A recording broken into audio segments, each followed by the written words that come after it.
तो यूएस में H1B visa एक बार फिर से काफी ज्यादा चर्चाओं में आ गया है। कभी इसकी फीस बढ़ाने की बात होती है तो कभी इसे बंद करने की मांग उठती रहती है यूएस में। तो ट्रंप समर्थकों और कुछ अमेरिकी नागरिकों का इस पर आरोप है कि H1B वीजा पर आने वाले विदेशी वर्कर्स, खासतौर पर भारतीय, वहां के लोगों की नौकरियां छीन रहे हैं, उनसे उनकी अपॉर्चुनिटीज ले रहे हैं। तो ऐसे में एक और बड़ा आरोप ये भी लगाया जाता है कि कंपनियां H1B वीजा होल्डर्स को कम सैलरी पर रखती हैं ताकि उनका खर्च कम हो जाए। लेकिन सवाल यहां पर ये उठता है कि क्या सच में H1B वीजा पर काम करने वालों को कम सैलरी मिलती है? तो आइए सब कुछ आपको डिटेल में बताएंगे। नमस्कार, मैं हूं आपके साथ प्रेरणा कौशिक।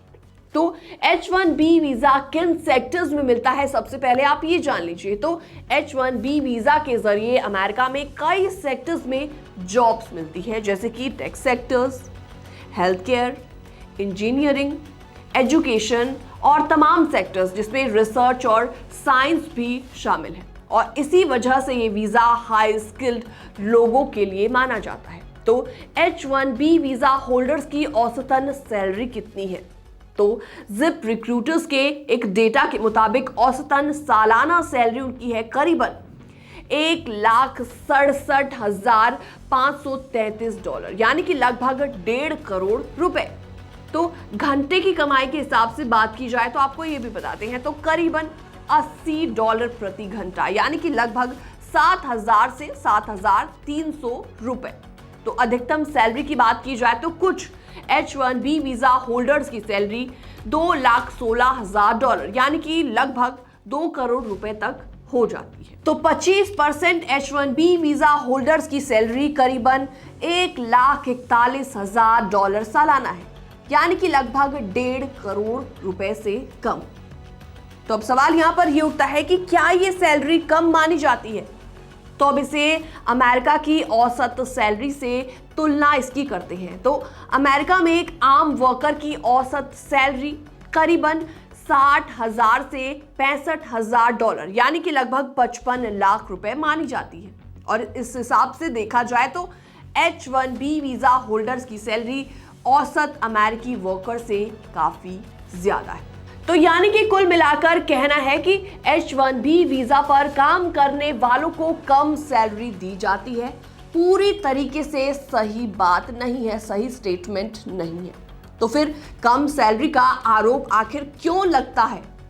तो असल में कंपनियों को H1B वीजा के लिए सरकार को यह दिखाना पड़ता है कि वो विदेशी वर्कर्स को अमेरिकी वर्कर के बराबर सैलरी दे रही है। तो नियमों के मुताबिक कंपनियां मनमानी कम सैलरी नहीं दे सकती, लेकिन कुछ लोग इसमें मानते हैं कि बराबर सैलरी का नियम सिर्फ कागजों में ही होता है। तो इसी वजह से राजनीतिक बहस लगातार चलती रहती है।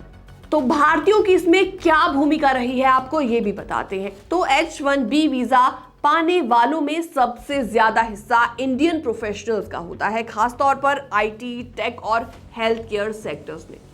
और इसी वजह से H1B वीजा से जुड़ा हर फैसला भारतीय प्रोफेशनल्स और उनके परिवारों को सीधे सीधे प्रभावित करता है। तो नतीजा इसका ये निकलता है कि H1B वीजा होल्डर्स को अमेरिका में अच्छी और हाई पेइंग सैलरी मिलती है।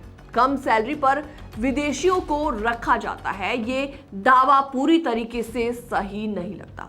फिर भी ये मुद्दा राजनीति और चुनावों में बार बार उठाया जाता है। तो अब ये देखना होगा कि आने वाले समय में H1B वीजा को लेकर नियम कितने ज्यादा और सख्त होते हैं, या फिर इस सिस्टम में और भी ज्यादा सुधार किया जाएगा। लेकिन फिलहाल सैलरी के मामले में H1B वीजा वर्कर्स पीछे बिल्कुल नहीं है। फिलहाल इस पूरी रिपोर्ट में इतना ही। बाकी तमाम अपडेट्स के लिए आप बने रहिए हमारे साथ।